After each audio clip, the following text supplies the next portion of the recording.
Taylor Armstrong for beautyticket.com, and I'm here today with Erin Moffett, professional makeup artist and my personal makeup artist. Erin, welcome. Yeah, hi. Hi. Erin created my look for the Roaring 20's party for our show this year, and we've received so much great feedback and people wanting to create their own Roaring 20's look that we thought we would bring you a tutorial today and show you how to do it at home. We're also fortunate enough to have Senna Cosmetics put together a kit for us, especially for the Roaring 20's, 5 products that you need to have in order to create this amazing look. And Senna is based in Beverly Hills, but you're able to get these products at home today through beautyticket.com. So let's get started. Let's.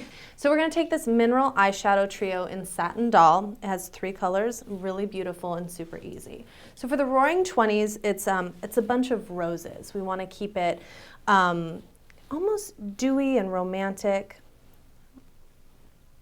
It really is a romantic period, and it seems like the emphasis is mostly on the lashes and liner as well as the lips. So you keep the eye really neutral. Absolutely. I'm just going to take a mixture of this darker color and this kind of medium color. I'm going to go from the lash line up to the crease. Now, I love this particular line. It was created by an Emmy-nominated makeup artist, so she really knows, like you do, what works on every skin tone, what types of colors are going to give the effect that looks great on camera and in photographs. Okay, so we've done the lid. Now we're going to move underneath. So we're going to have you look up. Okay, and I'm just going to take this medium color right here. It's kind of the matter of the 3. And I'm going to go just right underneath this lash line. And you got to keep in mind, when you look at pictures of the Roaring 20's, it is almost that bruised effect. They're not bruised, but just real gaunt and beautiful. I like to say romantic instead of smoky now. These colors really are so romantic, and they work with every eye color. They really, really do, absolutely. I mean, this on a brown eye is just gorgeous because it really brings out that chocolate. And then also on a green eye, I mean, it just makes it even more green. So beautiful. I always like to blend with my fingers. It's nice to get the natural oils of the finger working as well. Go under here. So this really takes the place of using any sort of a pencil liner under the eye. Absolutely. Okay. Because you don't want, what we're going to do is we're going to put that black liner on top, that cream liner. So we don't want to do a harsh line on bottom and on top where it will take away from the top. So we're done with this trio, and now we're going to pick up the black cream in Jet. I'm going to take this brush. I'm going to have her just close her eyes. Now, I always wonder when it comes to eyeliner, do you want the line to be of equal thickness all the way across? Does it need to be thicker toward the edge? What's the tip? You know, I do a little bit thinner. Let's go ahead and close. Just going to want to just go right on the lash line right here. So thin. And then as we hit maybe right where your eye would be the middle of the lash, we're going to go a little bit thicker and up. So pretty thin, close in, and then as you hit and the, then as you go area, and you'll feel with the brush, it's just going to start to move on its own. That is going on so smooth. Yeah, this is a great cream.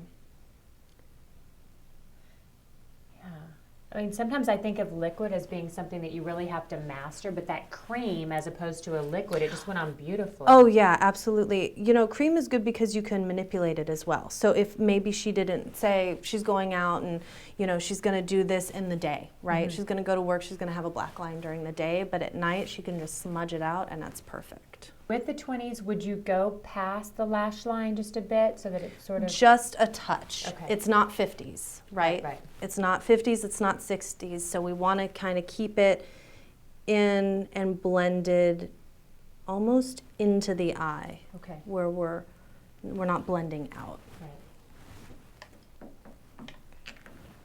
But with this cream, it's so easy to blend. If you wanted to do that cat eye look, it would go perfectly. Absolutely. You could take it all the way out if you wanted to.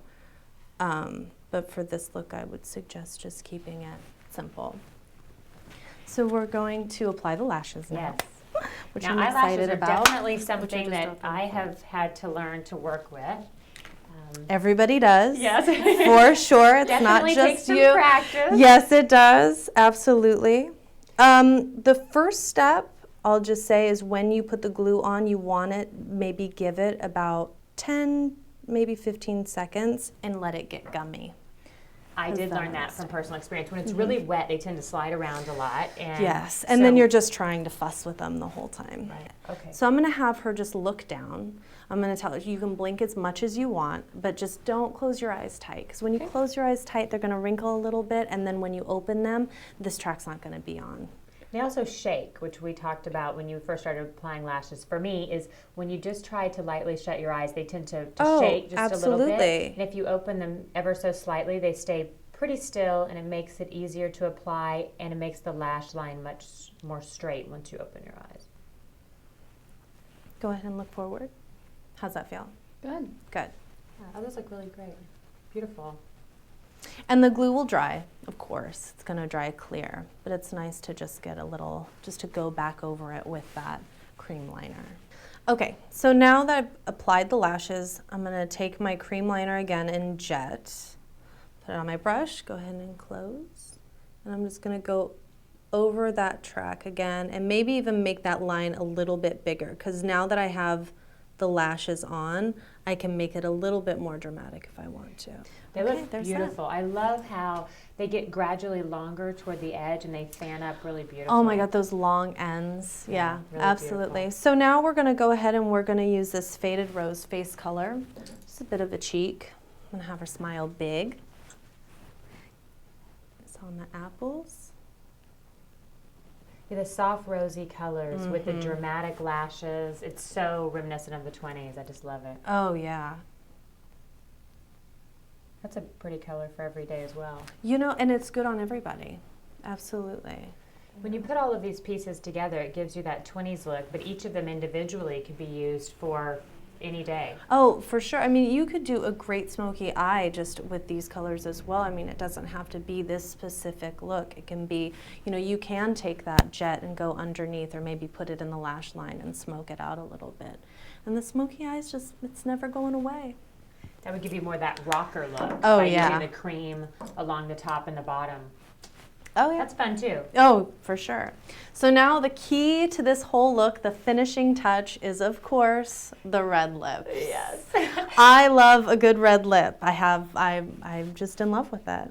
Well, and when I first heard you suggest that I wear red lips for the 20s, I was terrified. Yes, because I'd very never done scared. it before. And I Right. think a lot of women are fearful of a red lip. They're not sure which red is right for them. And can every woman wear red? I'm a firm believer that every woman can wear red. Okay. Absolutely. I think that we've been scared by so many artists telling us from back in the day, it has to be a blue red, it has to go with your skin tone, it has to be warmer. But, you know, I'm finding that if you're just comfortable and confident in it, it's beautiful. I mean, you can't really do it. And like, once I put that on you, you know, you have fuller lips, you're like, oh my gosh, I'm gonna scare everybody. Everybody's not gonna be used to me. I always wear nude, pale lips, but I'll tell you, once you put it on and you saw yourself, you felt comfortable, and then seeing that show that night was just, I mean, you stood out, you know. It was a lot of fun to wear it, that's for sure. The other thing I was worried about when I first put it on was how am I going to keep it on, because the party involved eating and, you know, drinking and dancing, and I thought by the end of the night my lips are going to be pale again, and then the rest of the look will be pale, and